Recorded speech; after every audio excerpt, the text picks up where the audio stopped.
Deuxième podcast. On est là. Deuxième épisode. Deuxième journée où on enregistre le podcast. Ça va faire 3-4 semaines qu'on a commencé à faire les séances le mardi. Ouais. À peu près 3-4 semaines. Les deux premières, on n'a pas enregistré le podcast parce qu'on était vraiment en mode mise en place du projet. En mode. En mode sperme. Ouais. Du coup, non. Puis on n'avait pas reçu les micros. Maintenant, on a les micros. Donc, du coup, on attaque les podcasts. Ouais. La semaine passée, on a fait un podcast. C'était un peu n'importe quoi. Il n'y a pas de structure. Oui, Il faudra qu'on réfléchisse à comment structurer un podcast. Exactement. Et aujourd'hui aussi, il n'y a pas de structure. Déjà, au moins, il y a un début. Là, parce que la semaine dernière, il y avait un faux début, un faux départ. Ouais. On n'avait pas le. On avait c'était un troisième microphone, mais qui venait pas. Il n'était pas un micro XML, donc du coup, USB XLR. XLR, et du coup, on avait l'impression qu'il y avait un écho. Là, j'ai même pas vérifié qu'il n'y avait pas d'écho. Là Non, pas là, mais la dernière fois, on était parti du coup. Ah, On était parti du principe qu'il risquait d'avoir un écho.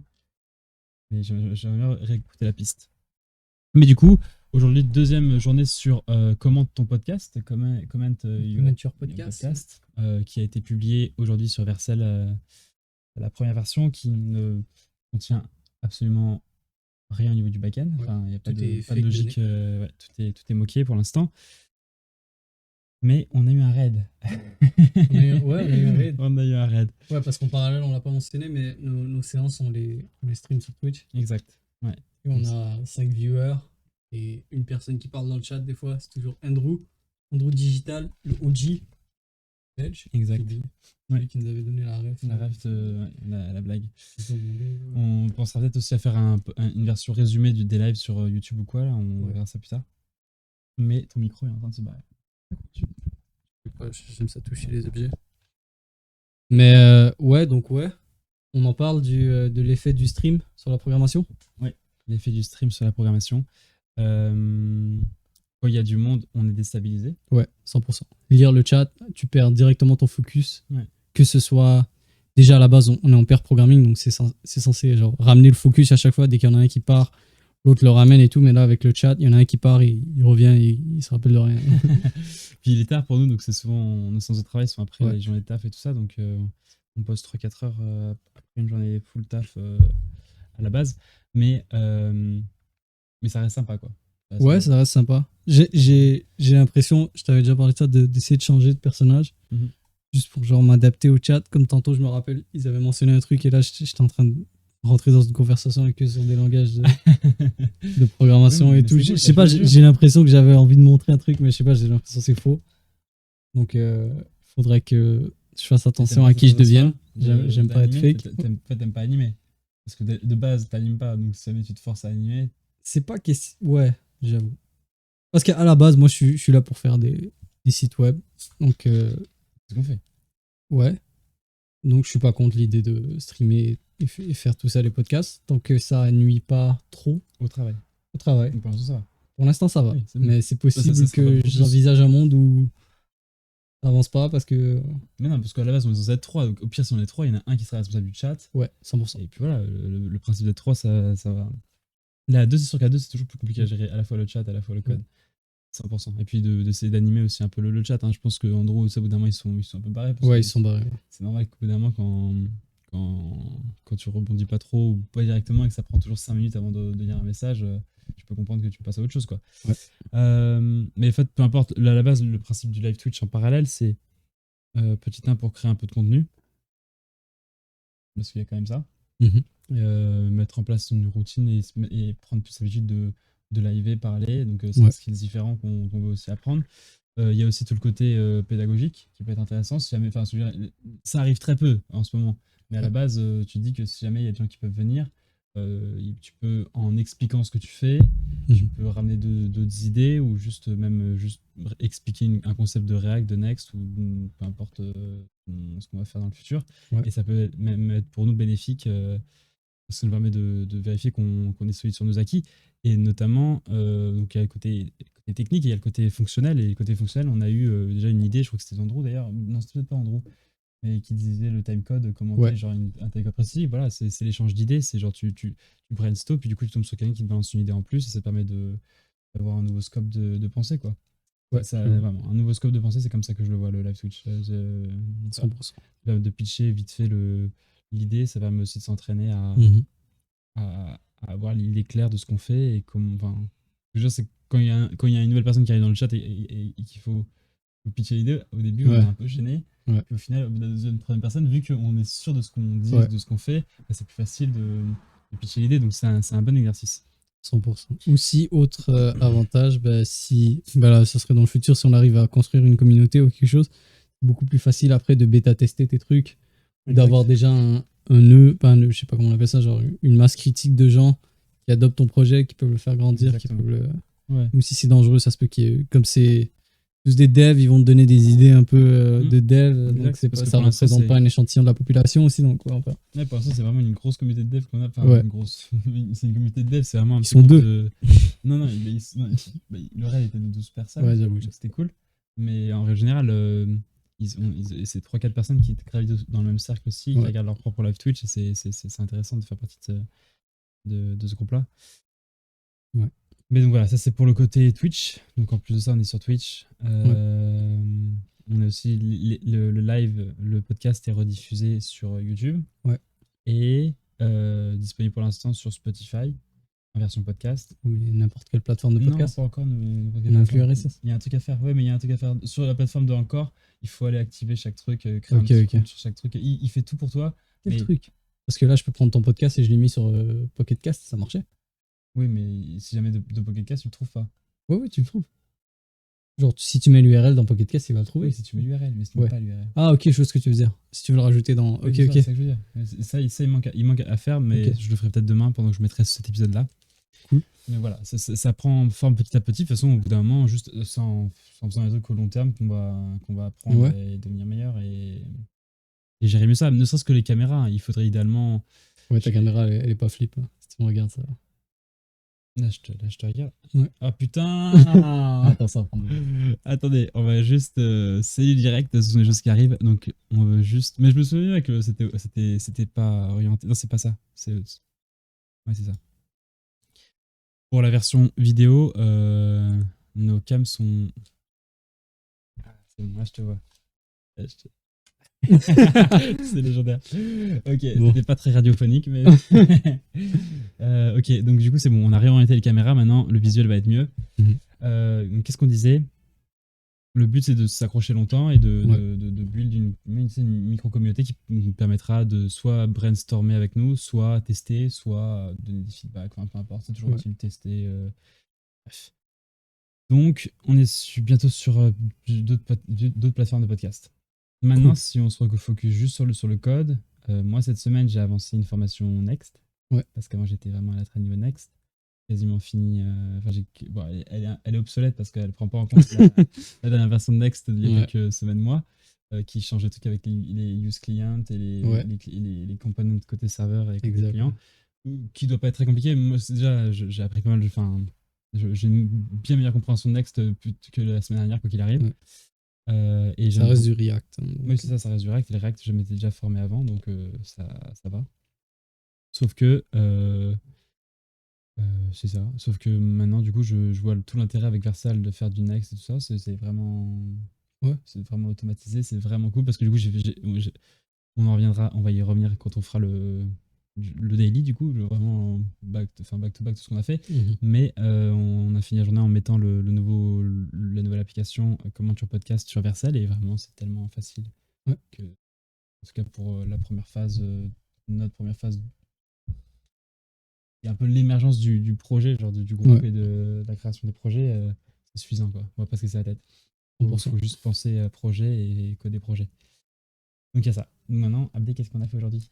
Déjà, il faut présenter le projet. Qu'est-ce qu'on fait? On en a parlé une fois. Un petit rappel. On va quand même rappeler. Bon, une petite application. Tu peux chercher des podcasts. Et quand tu trouves un podcast, tu vas sur l'épisode que tu veux et tu peux mettre un comment et voir les comments des autres personnes. Donc assez simple. Pourquoi on veut faire ça? Parce qu'il n'y a pas cette possibilité-là, si tu écoutes un comment sur Spotify ou sur une autre plateforme comme Pocket Cast ou d'autres podcast layers comme Overcast, de mettre un comment. Donc déjà, ce qui se passe, c'est que ces communautés-là, ou bien ils uploadent leur podcast sur YouTube pour avoir cette plateforme de comment, ou bien il y a des subreddits où les gens ils mettent les épisodes. Et, ou alors sur les comptes Instagram des comptes Instagram. Dessus, ils ont des retours. Donc on se dit, il y a moyen de le faire. C'est pas si compliqué. C'est pas dur à faire, c'est une plateforme ouverte, donc ça va se faire. Donc c'est ça l'objectif principal. Donc pareil, toujours dans l'idée de faire un site simple avec une feature principale, une seule en fait, mais bon, il y a toujours des petits trucs qui gravitent comme l'authentification, les trucs comme ça et tout, mais vraiment une feature à pitcher. Et c'est ça. Donc là, c'est commenter un podcast. Une plateforme pour commenter les podcasts et où les communautés peuvent se regrouper pour parler d'un épisode ou peut-être d'un moment précis du podcast. Ouais. C'est ça l'idée. Et donc, du coup, la semaine dernière, on avait fini la journée en créant le projet. Donc on avait fait un Create Next App classique. On avait commencé à faire la barre de recherche. Il n'y avait pas de style, juste on avait. C'est quoi déjà le truc pour limiter le nombre d'appels Ouais, le throttle ou le debounce. Le debounce de Lodash. On a mis en place un debounce. Un debounce qui est. Et un truc qui te permet de. Tu as une fonction, tu la wraps avec un debounce, mais si tu l'appelles 40 fois et tu mets un debounce de 5 secondes, il y a juste le dernier appel qui va être appelé dans les 5 secondes que tu as mis. Donc ça te permet de. Toi, tu es en train de faire ton autocomplete et tu veux pas qu'à chaque fois que la personne échange de lettres, tu rappelles ta requête au serveur, ça va juste le ramer pour rien. Donc tu vas prendre en mémoire toutes ces requêtes-là et quand le threshold que tu as mis de 5 secondes, je sais pas quoi, nous ça va être une seconde, est fini, là t'envoies la requête à la fin. Donc tu regroupes les requêtes ensemble et t'empêches de spam le serveur. Pour minimiser du coup le nombre de requêtes et économiser un peu notre serveur. Donc on a mis ça en place la fin de semaine dernière. On a mis une search bar qui n'avait pas de design ou quoi que ce soit. Et là aujourd'hui on a commencé du coup directement avec ce projet un peu déjà que j'ai créé, mais bon, quasiment vierge. On a commencé du coup par ajouter Prettier. Ouais, parce qu'on était là en train de coder et juste pour ajouter du fake data et on s'est dit à chaque fois c'était galère d'écrire le code, tu saves, il faut reformater et tout, et on pensait que le format on save il était déjà par défaut dans Next.js, mais non, il faut rajouter un truc qui te permet de dire des règles de style et qui formate. Donc c'est ça, Prettier, pour ceux qui ne le savent pas, c'est une librairie, ça. Ouais, je pense, je sais pas. JS qui permet de mettre des règles de style justement et qui permet de passer à travers ton code et de restyliser, donc quand il y a des espaces en trop, quand il faut sauter à la ligne. Tout est automatiquement géré. Ça permet dès que tu fais un CTRL S, de tout remettre en forme et c'est super pratique quoi. Là, on a mis les configs par défaut qu'ils étaient là. Je sais pas si on les aime bien parce que ça enlève les points virgules et tout, mais bon, ça c'est à revoir. Pour l'instant, tant que ça fonctionne et ouais, on se mettra d'accord là-dessus. Mais moi, ça me choque pas qu'il n'y ait pas de point virgule. Si c'est pas nécessaire, ça allège le code et la lecture du code. Cool. Ensuite, je sais pas si ça allège. Moi, j'aime ça avoir un point virgule pour dire c'est bon, c'est fini. La prochaine ligne, c'est autre chose. Oui, mais il y a le saut de ligne qui le fait. Ouais, ok. Ouais, j'avoue. Avec Prettier. Du coup, c'est vrai que ça sert plus trop. Ensuite, on a stylisé la search bar et les cards en dessous qui montrent du coup les podcasts qui correspondent à ce qui a été tapé par l'utilisateur. Au niveau style, on utilise Tailwind CSS pour avoir des trucs. Et on a vu qu'il y a un site web qui s'appelle Tailwind Component. Tu peux chercher déjà des components que des gens ont déjà fait avec Tailwind. Tu copies-colles, t'as le code HTML. Des fois, ils rajoutent des trucs spécifiques au site de Tailwind Component qu'on doit virer, genre des trucs de transition, et il faut renommer classe en class name parce que c'est en React et tout. Ça, on ne maîtrise pas tellement, mais c'est vrai qu'on n'a pas approfondi les classes qu'on a dégagées, mais on a dégagé des trucs, mais peut-être que c'est cool pour de la transition ou vraiment juste des micro-détails d'animation, je sais pas. J'ai pas plus regardé que ça. Je pense qu'éventuellement, on n'aura pas besoin de copier-coller ces trucs-là. Je pense que la plupart des classes qu'on avait besoin, c'était peut-être 2-3 classes. Tu vois. C'était un background blanc, une petite shadow, puis tout ce qui est margin et width et tout. Donc il faut juste qu'on apprenne à bien utiliser ça. Après, c'est cool de regarder Tailwind Component pour avoir des idées au niveau de c'est beau ça. Mais après, pour le réimplémenter, on devrait le faire nous-mêmes au lieu de copier-coller parce qu'il y a trop de trucs qu'on comprend pas quand on copie-colle. Là, ils sont dans le code pour toujours, là, pour l'instant. Je sais pas si c'est une idée. Ouais. C'est vrai qu'il faudra. En vrai, il faudra juste se former sur Tailwind, quoi. Ouais. Mais c'est pas juste Tailwind, c'est vraiment genre savoir que c'est beau un shadow. C'est pas Tailwind qui va t'apprendre ça, de te dire que un shadow c'est beau quand tu fais des cartes. Ouais, mais je pense qu'en apprenant Tailwind, tu vas apprendre des concepts de UI design, moderne, parce que Tailwind c'est moderne. C'est récent Tailwind. Ouais, c'est récent. Donc à partir du moment où c'est récent, je me dis que tous les cours ou les formations qui parlent de Tailwind, en faisant probablement comment ça marche, ils te montrent un peu les designs patrons de actuel, quoi, ce qui est à la mode. Donc il faudrait se former sur Tailwind, ça sera après Next. Mais c'est ça, donc Tailwind très pratique pour aller copier-coller du code et juste pas se casser la tête à faire ne serait-ce que du prototypage ou du maquettage. On a fait ça. Ensuite, on a mis en place les routings. Donc, quand on clique sur la carte, on a une vue du podcast avec l'image du podcast, petite description, et il a les épisodes, ouais. avec des informations superflues pour l'instant, mais bon, ça. Ouais. Et ensuite, on a fait le cousin, la petite sœur, je sais pas comment appeler ça, mais juste la même chose pour les épisodes de podcast. Ouais. Quand tu cliques sur un épisode, t'as la liste des comments en dessous et. Voilà. Par contre, ce qui serait bien, ce qu'on a oublié, c'est d'avoir un bouton back pour revenir. Parce que là, on était toujours bloqué dans la partie. C'est pour ça que normalement, on fait une navbar.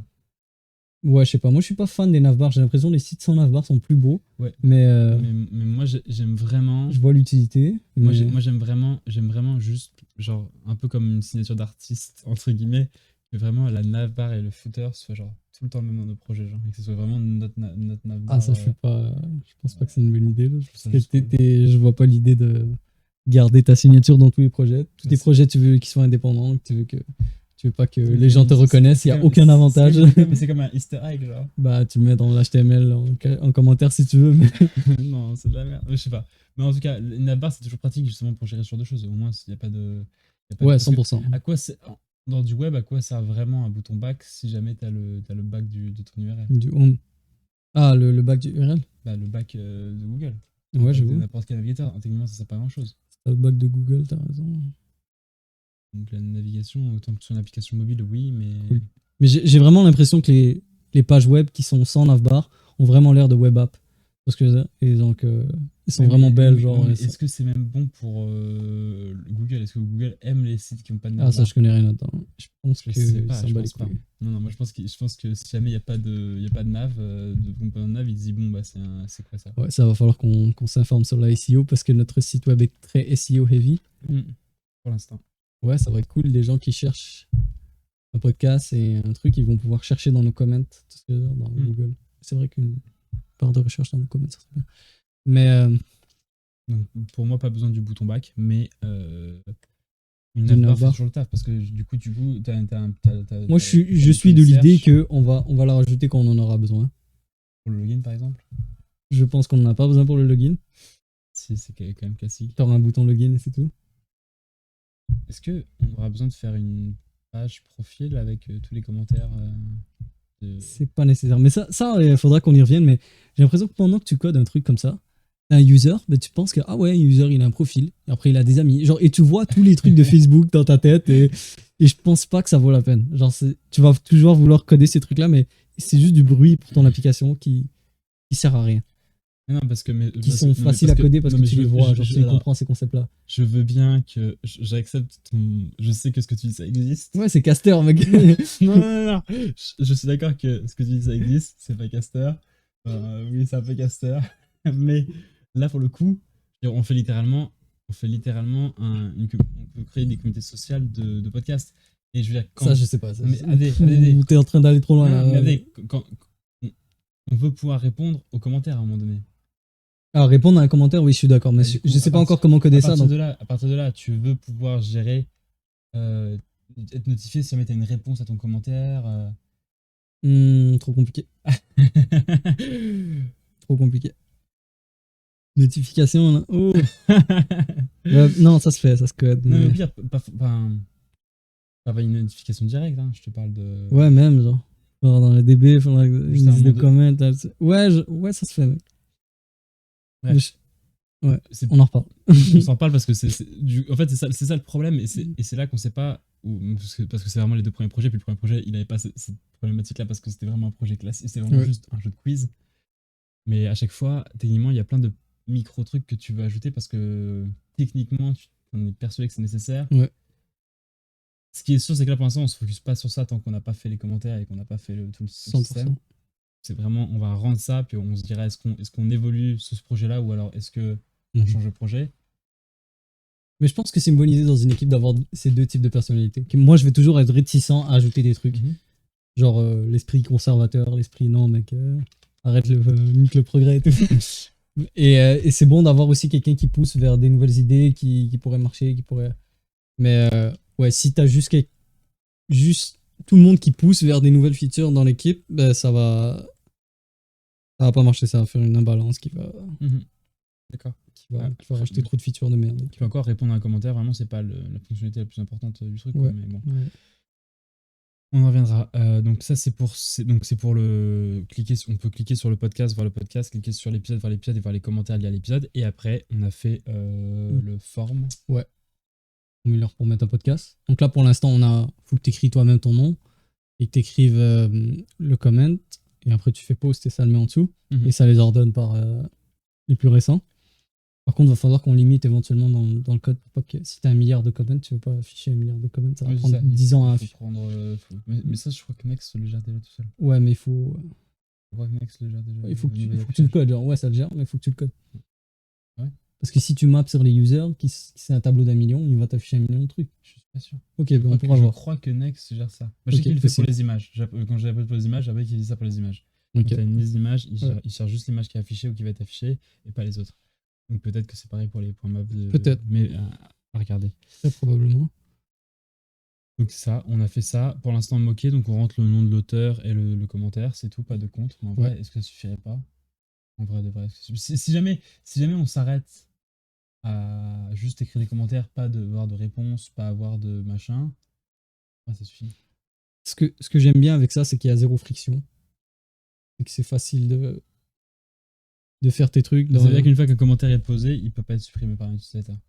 Ouais, par un utilisateur, il peut pas, mais on pourra avoir une plateforme de modération et tout ce qu'il y a. Parce que c'est sûr que quand t'as pas de login, t'as pas de tout ça, c'est sûr qu'il y a des trolls qui vont venir, qui vont écrire n'importe quoi sur des comments et tout. Donc, mais ça peut être une bonne chose. D'avoir des trolls au début, ça devient viral et ça devient. Tu vois ce que je veux dire? Ouais. Des gens qui postent ton truc sur 4chan. En tout cas, on en reparlera, mais ouais, un login, c'est pas compliqué à ajouter, surtout si tu fais un login avec Google et tout, ça rajoute pas tant de friction que ça. Et ça se fait. Ça se fait. Donc on a fini avec ça, le formulaire. Et après ça, on a réglé 2-3 petits problèmes comme la date, l'affichage de la date.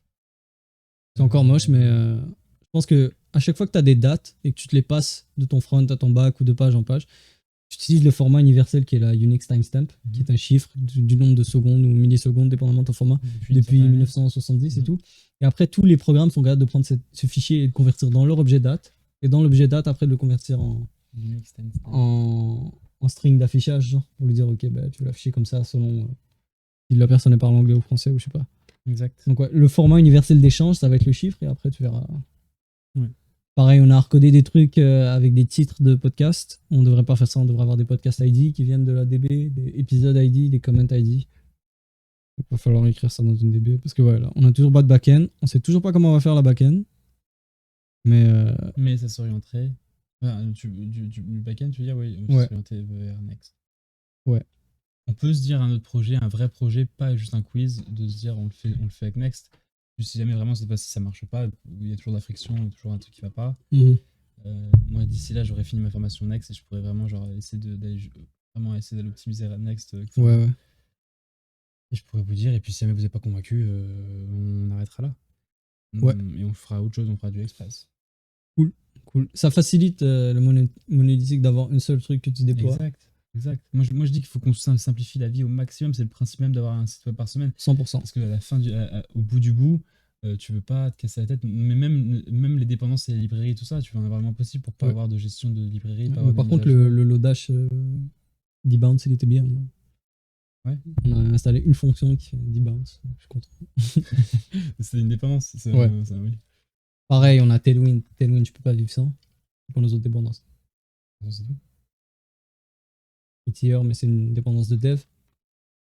Tu vas pas. Par exemple, c'est bien. C'est bien de pas avoir de. Ouais, c'est cool. Le Google, pour Bible, on a utilisé un truc pour le. L'authentification Google. Ouais, c'est pas. C'est Nexthot. Ok, c'est bon. C'est un truc de Next. Pas c'est Next, mais ouais. Et Prisma. ORM avec une DB et tout. Ok. Ouais, donc cool. On a déployé sur Vercel, c'était instantané. Par contre, Vercel, ça coûte cher. Et c'est beaucoup plus lent parce que c'est des trucs serverless en back-end si tu déploies dessus. Mais comme tu as dit, on s'en fout. Voilà, ça. Et si on voit qu'on a des problèmes de performance, on migrera éventuellement. Ouais, on paiera ou je sais pas quoi. Ouais, exact. Si jamais quelque chose est suffisamment bon pour qu'il y ait des trucs, on se dira ça vaut la peine. Déjà là, il faut qu'on se focus encore sur, par rapport à BioLgame, il faut qu'on se focus encore sur le Google AdSense. le dernier objectif avec Bible Game, c'est Tu veux qu'on continue de... Bah, tu l'as déjà fait, tu l'as déjà lancé. Ouais, on l'a lancé, mais ça va pas marcher, je pense. Quoi? Bah, parce qu'on n'a rien changé. Ils nous ont rejeté, on n'a rien changé dans le site. On a dégagé les trucs de merde du footer et tout ça. Ah ouais? Ok, bah ouais, possible. On a vraiment clean le truc au max. On a clean un peu le truc, ouais, j'avoue. Le leaderboard, il est encore dégueulasse. C'est vrai qu'il est d'abord, on l'a pas. La page admin est cachée, on avait caché la page admin. La page admin est cachée. Bah, au pire, on cache le leaderboard. On pourrait, ouais. Pas moi qui regarde sur le site, mais ouais, idéalement, voilà, faut savoir comment marche Google AdSense pour pouvoir commencer à ne serait-ce que voir, comme tu disais, un sou. Ouais. Vraiment, même si c'est nous qui avons vu le truc sur notre site pour avoir la pub, mais juste se dire, ok, on a généré ne serait-ce qu'un sou avec un site, si jamais on en fait genre 10 000, bah on aura 10 000 sous. 10 000 sous. Cool. Parce que ce projet-là aussi, il y aura un site. Il y aura une pub dedans. Oui, bien sûr, tous les sites. Ouais. L'objectif, c'est bah, je sais pas si tous les sites auront des pubs, mais c'est pas tous les sites. Ouais, peut-être. Cool. Mais ouais, ce site-là a définitivement besoin d'une pub. Et cool. Donc c'est les gros enjeux là, qu'on vraiment le point d'interrogation, c'est AdSense qu'on ne maîtrise pas, et après le SEO aussi qui est très volatile de notre côté. Ouais. Vraiment les deux gros sujets. Mais une fois qu'AdSense commence à être validé et maîtrisé, on peut regarder s'il n'y a pas une formation à faire.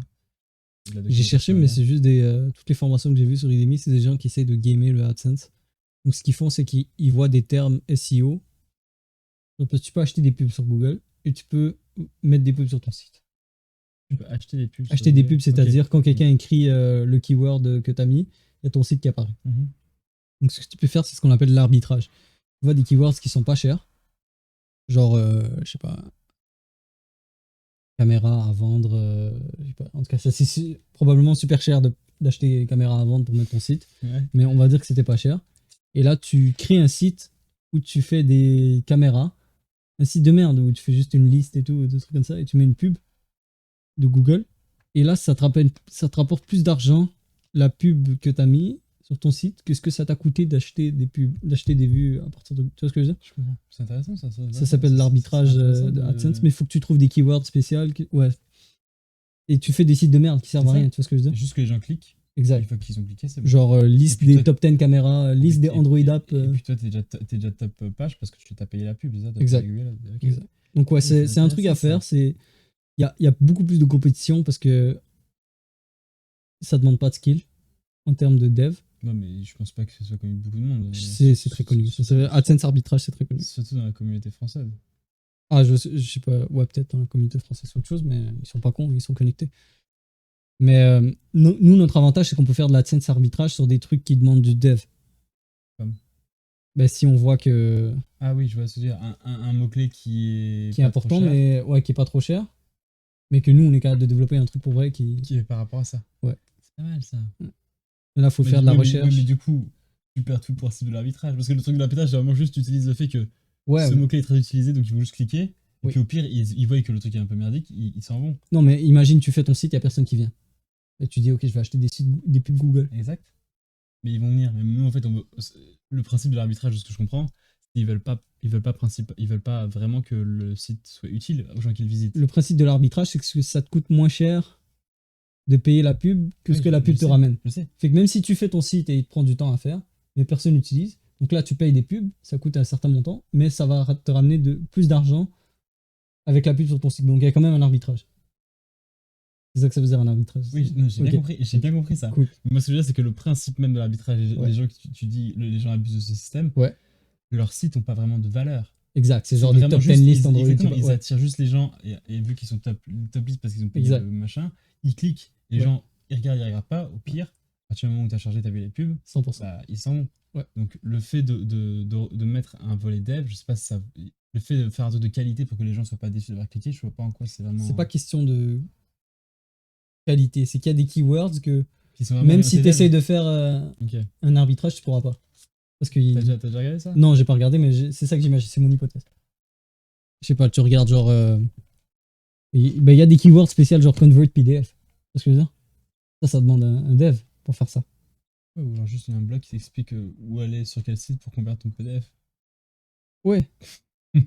Un mec qui fait de l'arbitrage, il fait ça, pas besoin de. J'avoue. Ouais. Faudrait que j'y repense. Mais ouais.